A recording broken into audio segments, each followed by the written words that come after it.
દીએ છે ને ફાઇલ બફ કર્યું છે, તો હવે એમનું કેવું એમ છે કે મારું ફાઇલ બફ કમ્પ્લીટ થયું છે. પછી તમે છે ને 5 દિવસ પછી એમ કહેશો મારી જેલ પોલિશ અહીંયાથી પીલ ઓફ થાય છે, અહીંયાથી થાય છે, સાઈડમાંથી પીલ ઓફ થાય છે. તમારા લોકોનું એમ કહેશો મારી પ્રોડક્ટ્સ બી સાઈડમાં નહોતી ગઈ તો બી પીલ ઓફ થાય. એનું રીઝન હું તમને બતાવું. જો આપણે છે ને આ ફાઇલ બફ કર્યું છે, બરાબર. જો આ કિનારી આખી ફાઇલ બફ બાકી છે, દેખાય છે વિડીયોમાં?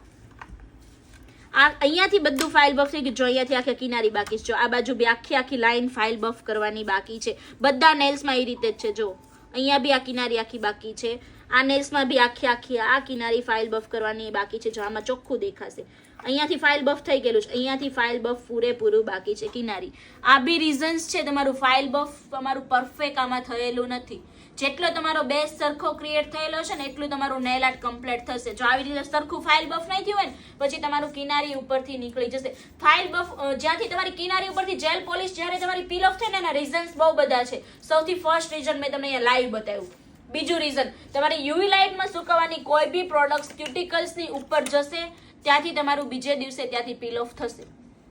ત્રીજું રીઝન યુવી લાઇટમાં જેટલી વખત તમે હાથ રાખો એટલી વખત તમારો હાથ સરખો નથી ગયો.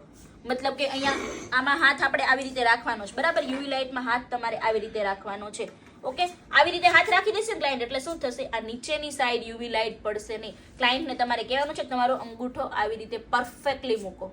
અહીંયા નીચેની સાઈડ કોઈ બી એક પ્રોડક્ટમાં યુવી લાઇટ નહીં પડે ને તો શું થશે? દર વખતે ત્યાંથી તમારું ડ્રાય નહીં થાય અને પછી બીજા દિવસે કાં ત્યાંથી ફોલ્લી ઉપસશે કાં પોપડી મારશે.